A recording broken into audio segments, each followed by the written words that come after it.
नमस्कार भाई लोग। चैंपियंस ट्रॉफी में भारतीय टीम का विकेट कीपर कौन? या फिर वो होंगे पटाका पंत, या फिर वो होंगे दामाजी केएल राहुल, या फिर वो होंगे जस्टिस संजू।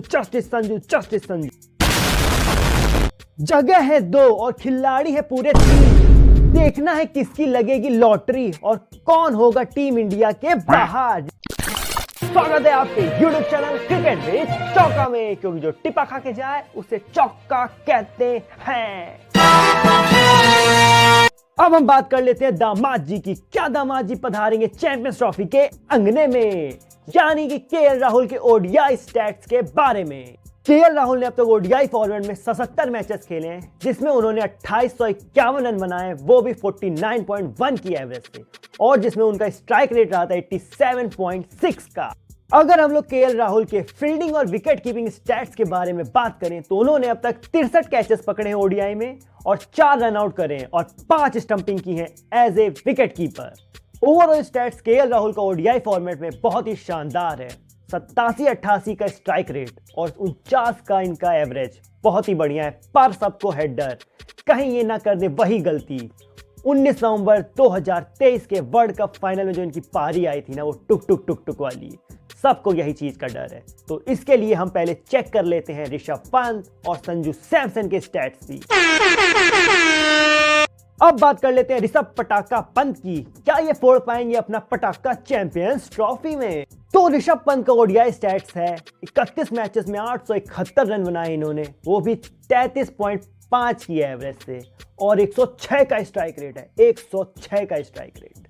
और अब हम बात कर लेते हैं ऋषभ पंत के विकेट कीपिंग और फील्डिंग स्टैट्स पर। और उन्होंने लिए 27 कैचेस ओडीआई में और 0 रन आउट है और 1 स्टंपिंग है केवल उनकी ओडीआई में विकेट कीपिंग करते हुए। ऋषभ पंत का जो ओडीआई स्टैट्स है वो बहुत ही छोटा है, क्योंकि उन्होंने अब तक केवल 31 मैचेस खेले हैं। पर जो उनका स्ट्राइक रेट है 106, बंदे का स्ट्राइक रेट 106 का है। ये तो हम सबको पता है कि ऋषभ पटाका पंत का स्ट्राइकिंग लेवल जो है वो बहुत ही हाई है, पर उन्होंने अब तक ओडीआई फॉर्मेट में अपने आप को प्रूफ नहीं कर पाए हैं। तो ये कॉम्पिटिशन तो बहुत ही ज़्यादा दिलचस्प होता जा रहा है कि क्या केएल राहुल, क्या ऋषभ पंत, पर अभी बचे हैं जस्टिस फॉर संजू सैमसन। क्या चलाते हो मोबाइल सैमसंग का? लो पेस है स्टैट्स संजू सैमसन का। संजू सैमसन का ओडीआई स्टैट्स है 16 मैचेस में 510 रन, वो भी 56.7 की एवरेज से, 56.7 की एवरेज है। और अगर आप स्ट्राइक रेट सुनोगे ना तो आप हिल जाओगे। 99.6 का स्ट्राइक रेट लेके घूम रहा है संजू सैमसन। और संजू सैमसन का विकेट कीपिंग स्टैट्स है ओडीआई में, केवल 9 कैचेस लिए उन्होंने, 0 रन आउट है और 2 स्टंपिंग की उन्होंने एज ए विकेट कीपर।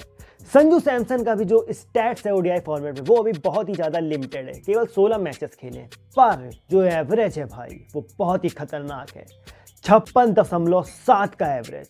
वाह संजू वाह। संजू सैमसन क्यों नहीं है टीम में, जबकि है उसके स्टैट्स शानदार। तभी तो लोग कहते हैं justice for Sanju, justice for Sanju, justice for Sanju.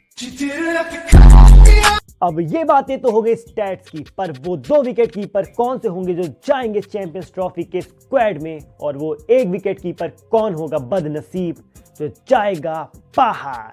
तो अब हम बात करेंगे केवल और केवल स्टैट्स पे। इसमें कोई भी मोशन नहीं है और कोई भी और डेटा इसमें हमने नहीं यूज करा है। इसमें जो हमने फॉर्मूला बनाया है वो बनाया है स्ट्राइक रेट प्लस एवरेज का। अगर हम स्ट्राइक रेट को एवरेज से जोड़ देंगे और इसका एडिशन जिसका ज़्यादा आएगा वो जाएंगे टीम में, और इसका एडिशन जिसका कम आएगा वो जाएंगे टीम के बाहर। और जो केएल राहुल का एवरेज था वो था 49.1 और जो इनका स्ट्राइक रेट था वो था 87.6, तो जो इनका एडिशन बनता है वो बनता है 136.7 का।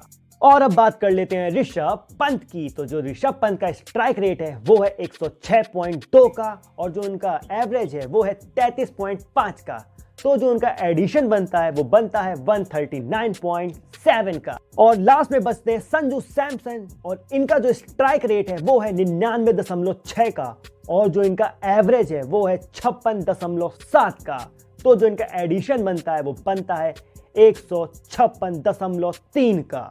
इस फॉर्मूले के हिसाब से जो विकेट कीपर चैंपियंस ट्रॉफी के स्क्वाड में शामिल हो रहे हैं वो हैं संजू सैमसन और ऋषभ पंत।